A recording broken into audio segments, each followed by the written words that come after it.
Hey guys, Sinister here, back with another video today for part 2 of my Invade and Annex multiplayer guide. This video today is going to cover the Rifleman role, which is the core and default role in Invade and Annex and the most common role in the game. And I'm also going to use this video to go over some controls, some basic arsenal loadouts, my favorite loadouts, and of course how we get to the area of operations, which is the main objective of the game. See you in the video. Okay guys, we're back in the game now, and as I said in my last video, when you first enter the game you'll be given all these different roles. Today we are going to go through the Rifleman role, which is the core role. So I'm going to select this role, I'm going to close, and I'm going to put in my earplugs by pressing the end key on my keyboard just to lower the sound and make it less invasive at the start of the game. Alright, so let's talk about what the Rifleman's role is. So its role in the battlefield is essentially to be a frontline infantry unit. So it's going to, be in the area of operations, which in this case is to the west of the base. So this is the area of operations, and what it's going to do is its objective is to kill as many bad guys as possible and essentially reduce the enemy force in the area of operations. So the default loadout, as we discussed in the last video, is the MXM 6.5mm assault rifle. So let's just equip that.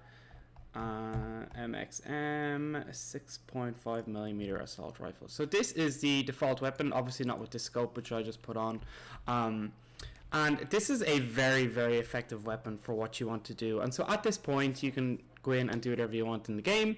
But if you want to mix it up, then you want to do it within the arsenal. So I'm not going to go into too much detail on the arsenal, but I am going to go through all the important aspects, because it is important that you understand the arsenal to get started in Invade and Annex. So let's go through it.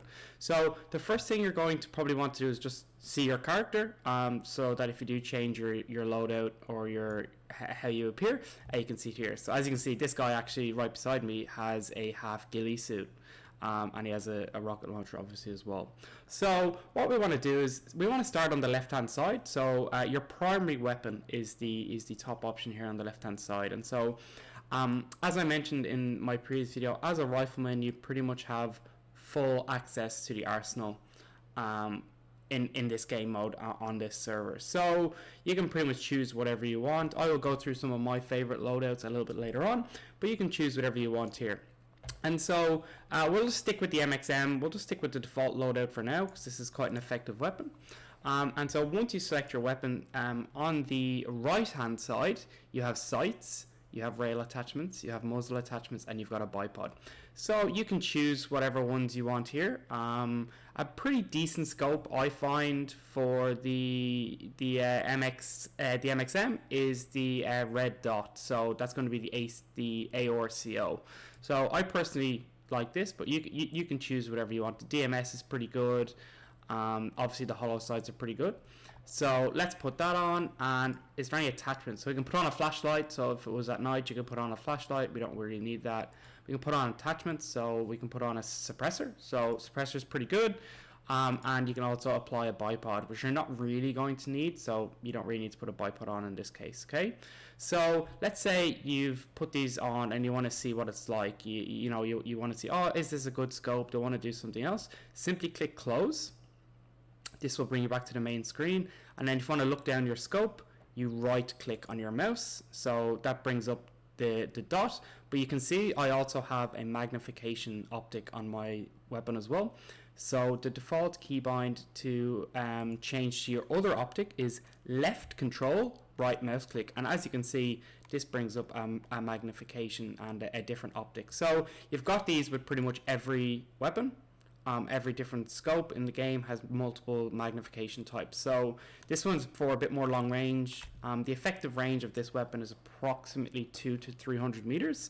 That's generally what this scope will be used for much closer engagement, and then to really try and hit targets, you can use this. Now this scope does zero out to over a kilometer, but if you're killing targets with an MX 6.5 from a kilometer away, you're a far better player than me, and you probably don't need this video.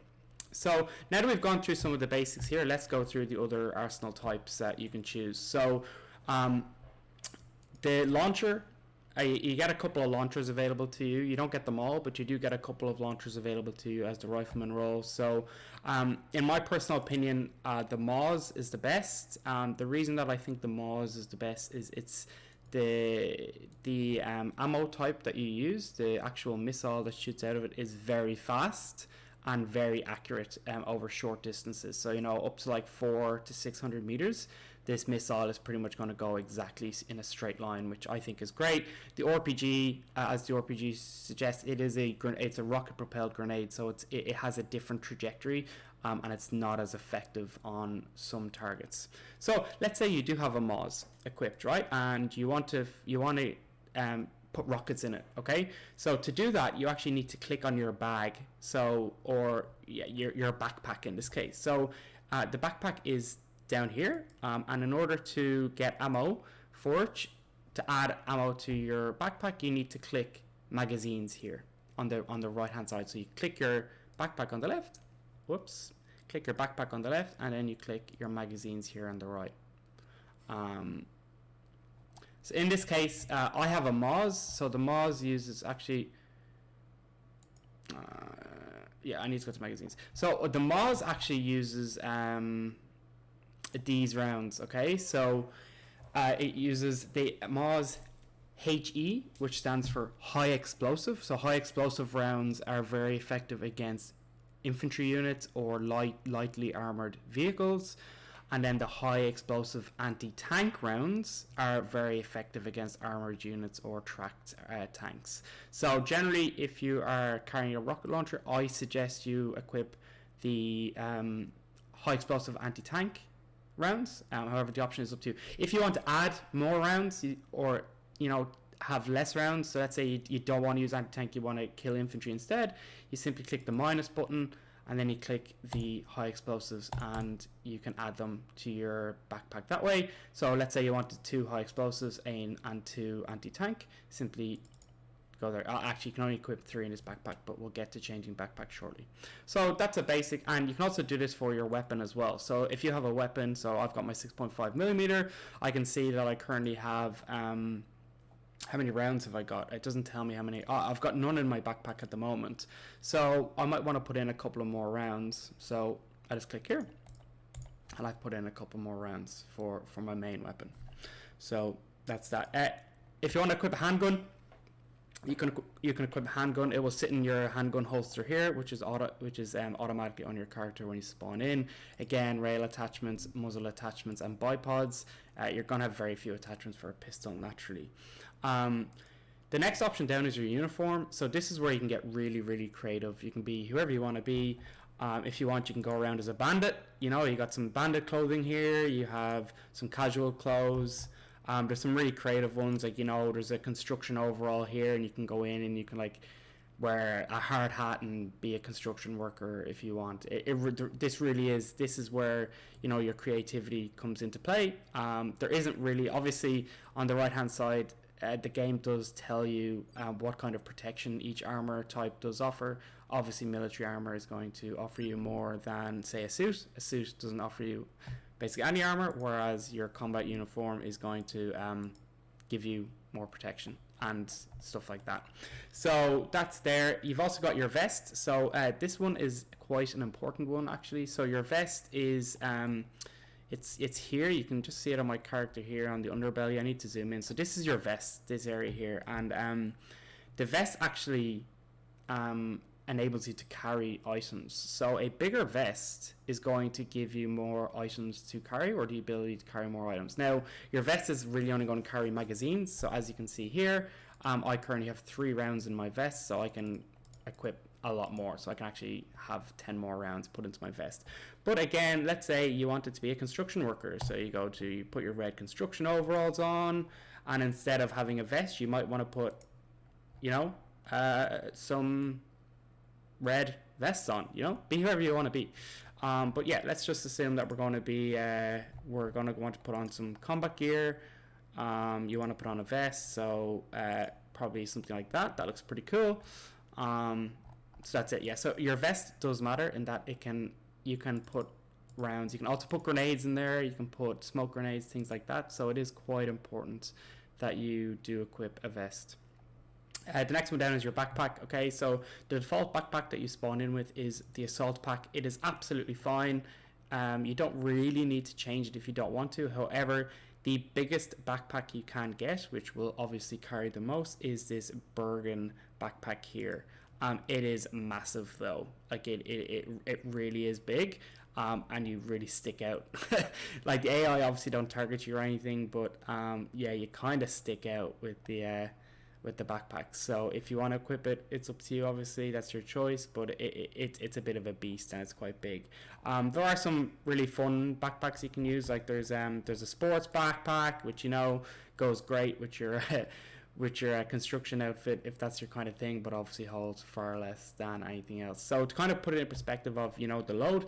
If you look here on the bottom right hand side, this is the current carrying capacity. This bag has very little carrying capacity, but if I put on the Bergen backpack, which is here, you can see that I have much more capacity in my bag than if I didn't equip it. So like I said, this is up to you. Play around with this wherever you see fit. The next one is headgear. Again, you can put on a hard hat, you can put on you can be your whatever, go on holidays for the day. At the end of the day, we are on Altus, so it is a nice tropical island. Or you can be really aggressive and put on like a heli crew helmet, which gives you quite a lot of protection. So not really much to talk about here. These are really all cosmetic stuff, but they do offer ballistic protection. Face wear is pretty much fully cosmetic, doesn't offer any protection whatsoever, and has no impact on your gameplay. Night vision goggles, you should always equip night vision goggles. Now I will give you some tips here.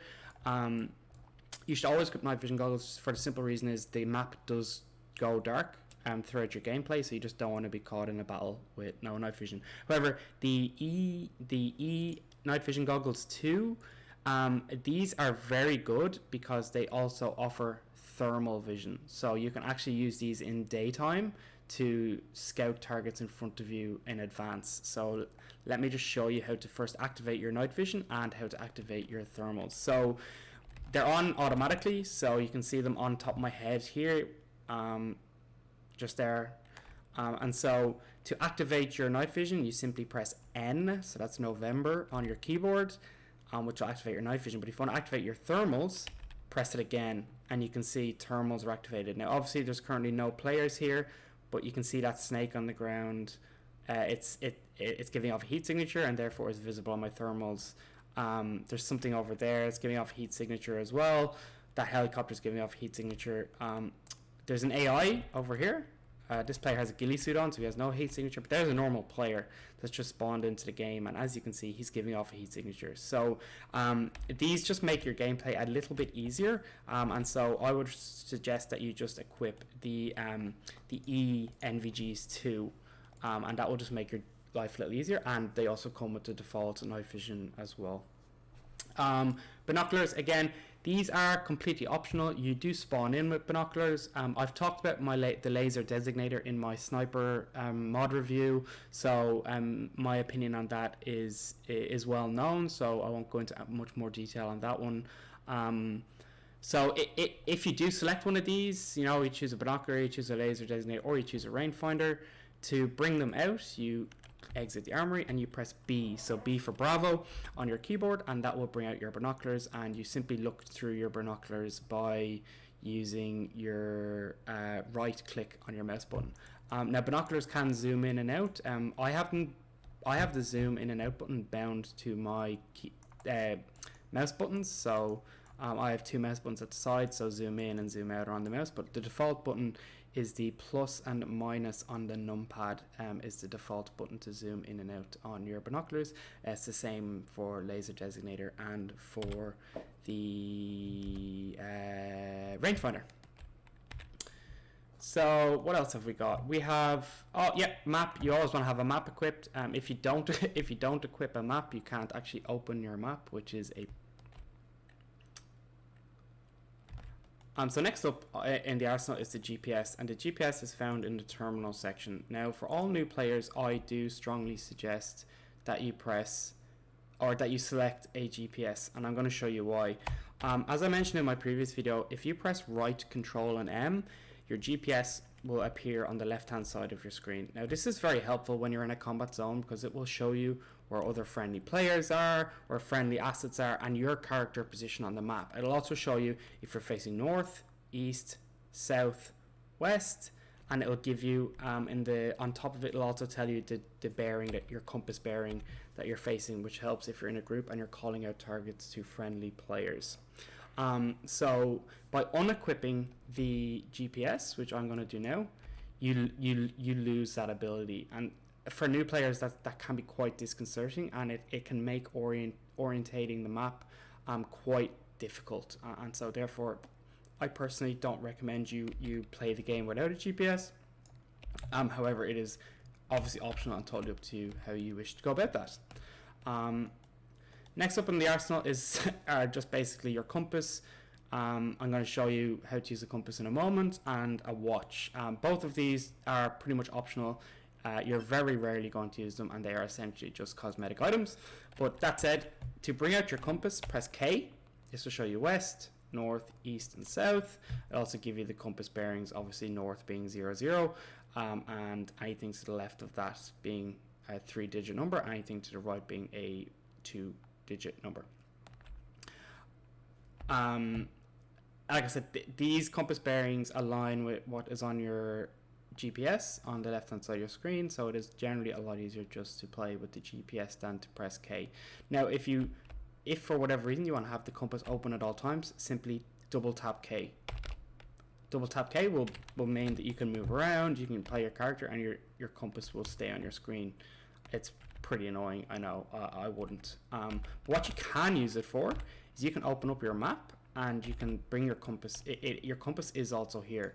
And so you can use it to, mark different places. You can see, okay, if you're landing at the HQ, you can see that you need to go northeast from the HQ to reach the data link. Now, obviously, if you can read a map, you can do it with your compass, but it can be used for that as well. And finally is your watch. The watch just correlates to the in-game time. It's just a cosmetic item. You can actually see it on your character as well. I have my watch covered because I have a uniform on, but if you have a t-shirt on, your character does actually show having a watch, but this is a purely cosmetic item and you do not need it for anything. To bring up the watch, you press O. If you want to keep it on your screen for whatever reason, double tap O, and there it is. So that covers the very basics of the arsenal. Like I said, choose a loadout that works for you. This is a very good starting loadout. There is nothing wrong with this loadout whatsoever. You're going to get a lot of kills, and basically it's a very good starting point. Now, I do want to take a moment to talk about some basic controls, because controls are pretty important in this game. I'm not going to go through them all. I am just going to go through some basic controls. So I'm just going to go over here so I'm out of people's way, so you can see what I'm talking about. Okay, so obviously WASD are going to move you left, right, forward, and backwards. Right mouse click is to bring up your scope, and left control right mouse click is going to change this scope. Now with this gun in particular, there are a couple of different firing options. So pressing F will turn the gun into full automatic, which you can see on the top right hand side of my screen. Those 5 white bars represent that the gun is in fully automatic mode, and by pressing F again, I have brought the gun into a single fire only. Obviously single fire is more accurate, and burst can be used if you're doing close quarters or entering a building. To crouch, you press X. To go prone, you press Z. If you have a bipod and you want to apply a bipod, press C while prone, and basically your gun does not move. It is extremely accurate while a bipod is applied, but you do have limited mobility. So I cannot go further left and I cannot go further right, and obviously I can't shoot up very far if I have a bipod.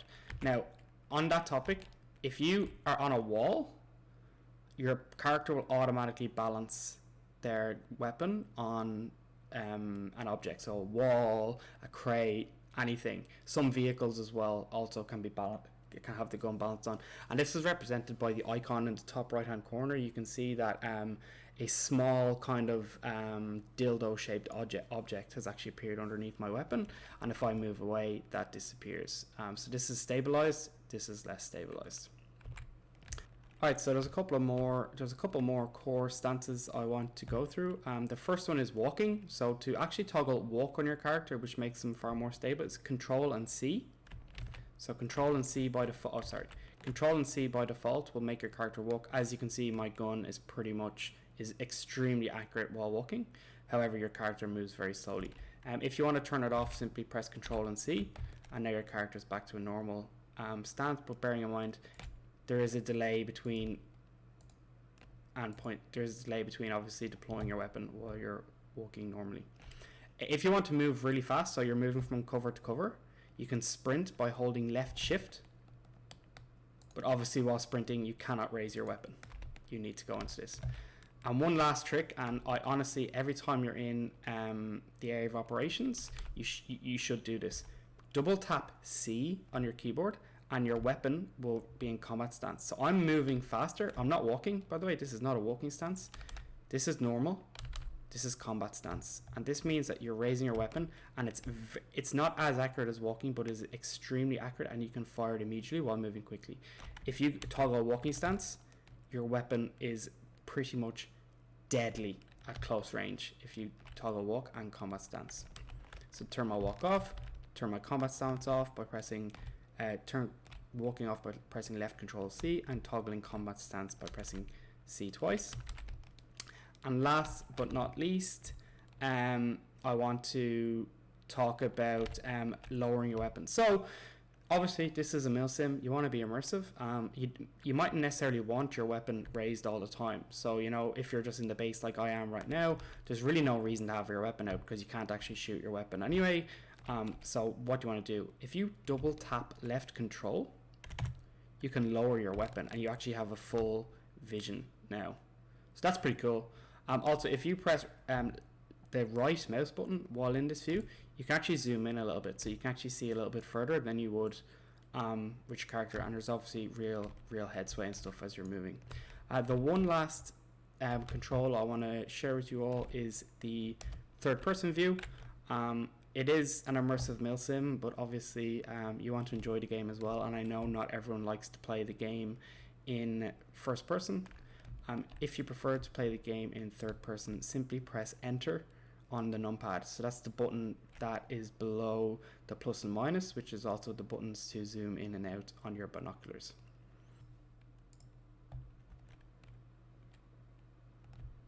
Hey guys, so I just quickly jumped onto my main account just to kind of show you what my favorite Rifleman loadout is and why I chose this loadout, and then we'll basically finish the video off by showing you how to get to the objective, the area of operations, and how effective this loadout is and why I enjoy it. So let's go into the arsenal just so you can kind of see what I've done. The arsenal is here. And so here's my character. So I have, as you can see, a pretty basic backpack. I do not have a pistol, and I do not have a rocket launcher. My weapon of choice is a Cyrus. You may have guessed from my previous videos that I have played the Marksman DLC, which is where the Cyrus was introduced, and it is the main weapon of that DLC, and I love this weapon. It is a one-shot kill to enemy AI on any major body part, so legs, arms, chest, head, torso, stomach, you name it, back. They will die if the Cyrus hits them. So my loadout is pretty simple. It's a Cyrus. I have the Kalia, which is just a medium range scope. I don't have any rail attachments, and I do have a sound suppressor, so that when I am firing from a mid-range distance, it is harder for enemies to detect where I am. The only other kind of point to note about this build is that, like I said, I don't have a big backpack. I keep it pretty small, but I do not have any explosives. I do not have any smoke grenades. The idea behind this build is I've essentially loaded up on nothing but ammunition. So with this loadout, as you can see, I have 10 rounds in the chamber of my gun, and I also have 10 additional magazines. So that means I have 110 rounds before to engage targets. And once I do that, the pretty much objective is going to be finished, and I can just go back to base and rearm anyway. So what does this have? The Kalia is a mid-range scope that has a very zoomed in and then a mid-range zoom in. But one of the key differentiators between this build and a standard infantry build is that I actually have a laser designator, and I'm going to go through the laser designator once we get into the area of operations and kind of show what you can do. But the laser designator has two key features which I talked about in my sniper mod video, but it can obviously zoom in and out the exact same as the binoculars and rangefinder, but it can also range in on things. So you can see here that there's a building here in front of me, this radio tower, and if I press T on my keyboard at default, I've changed the bind to spacebar. I can see on the top of the laser designator where RNG is, it says 0043. That means that target is 43 meters away from me. Now this works on everything, so I can see there's a Huron out there, so let's just do range. I can see that's 220 meters. But the functionality of the laser designator means it also has night vision, and it also has thermals. So as you can see here, it's not as effective as the thermals that are on the actual night vision goggles I spoke about earlier, but it can identify heat signatures, such as this rabbit. They pretty much stand out, so it is easy to identify targets from far away.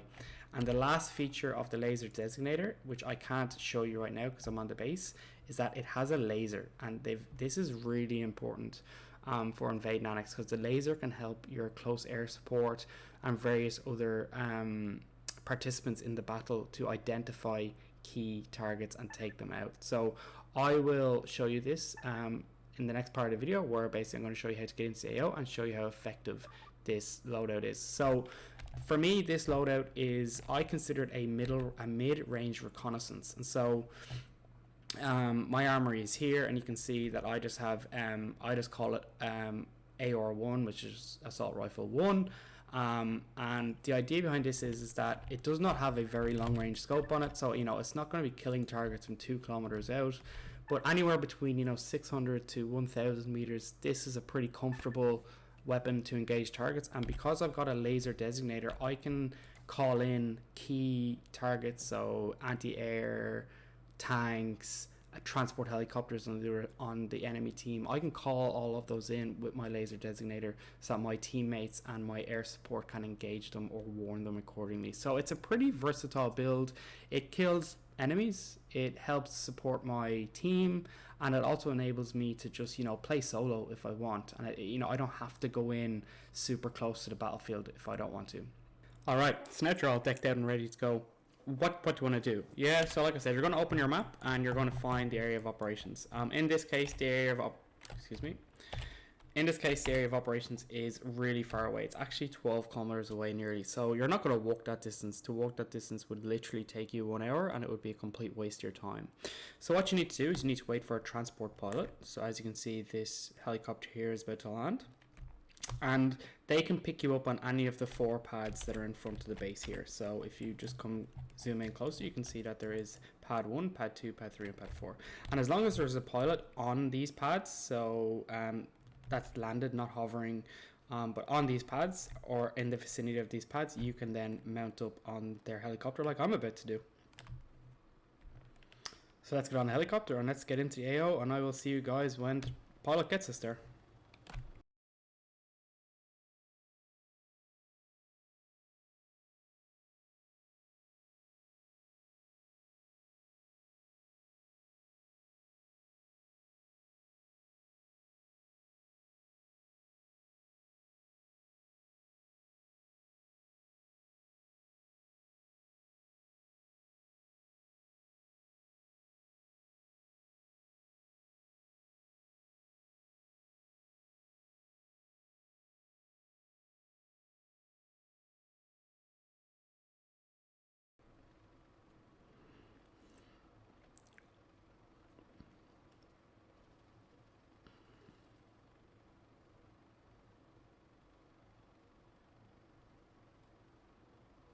Now I'm gonna drop you boys just here near the turbines. Turbines, fucking hell, that's a misword. Thanks, Russ.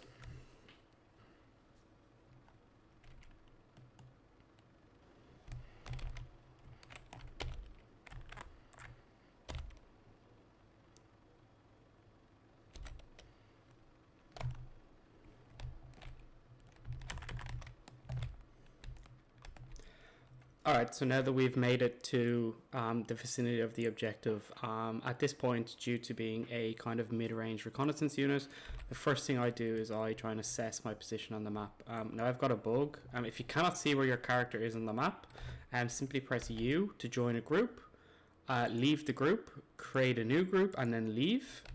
And then as you can see, I now appear on the map. So what would I take away from this situation? So when there is a new area of operations, there's always at least 3 objectives. So there's always a supply depot, there's always a radio tower, and there's always a HQ.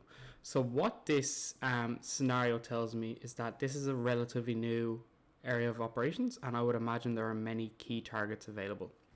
So what I can see also is I can see from the topography of the ground. So if you're struggling to see the lines, you can change your map textures here. And I can see that this is a high point. So these wind turbines, pretty much here in front of me, are a high point. So I'm going to make my way to the nearest turbine, which is here, which is about 56 meters above sea level. And it is actually the highest point around. You can see that from the topography. So I'm going to make my way there now, and I'll... Alright, so I've made it to the wind turbine, and as you can see, I get a very, very good view into the area of operations here. So the first thing I want to do is equip my laser designator. I want to right click to activate it, and then I can go into my thermal mode. So this is what it looks like, and as you can see, all of these targets are enemy targets. Now, there's obviously a few targets that are more critical than others. So this guy here in a radio tower, that's a pretty important target. That's the radio tower objective on the map, so that's way over here. But also we want to try and locate AA. So I can see there is a heat signature through the trees here. I cannot see that target, so there's not a lot I can do. However, let's have a look around, see if we can locate any other key targets. Oh, there's a key target. So this is actually the HMG tower. So there's always one of these in the map, but they're never marked. This one has actually been cleared, so it's fine. There's not we don't need to do anything with this. But I'm just going to keep scanning the area, see if I can find any other key targets. Alright, so I found the second AA, and again, unfortunately, the target is blocked, so there's nothing I can do from here. But if, say, I had a clean target and I could see that, I could laser it by activating my left mouse button, which would then turn on a laser. I'm not going to do it because it can mess up with what's going on in the game. And what that would do is that would enable our tanks and our close air support to actually lock on to those targets. So here's a target, for example. This is a mobile AA unit. If I press my laser designator, I can then select that target. I can then call in the CAS on the side chat, and that would mean then that they are clear to engage that target. Now it's been blocked, so I can't do that. But that's the basics, the long and short of what you want to do when you land. So from here, I'm just going to do a couple of, I'm going to take out some key infantry targets, just so you guys can kind of see how the laser designator works and how effective the Cyrus is. So let's take this guy in the tower, for example. He's about 1,550 meters. So I'm going to equip my Cyrus. I'm going to range it in to 1,600 meters. If you don't know how to do that, check out my sniper mod video. And as you can see, this is a bit too far for the Cyrus, but this should be about right here. So I'm just going to fire, and I missed. Yeah, I didn't even get close.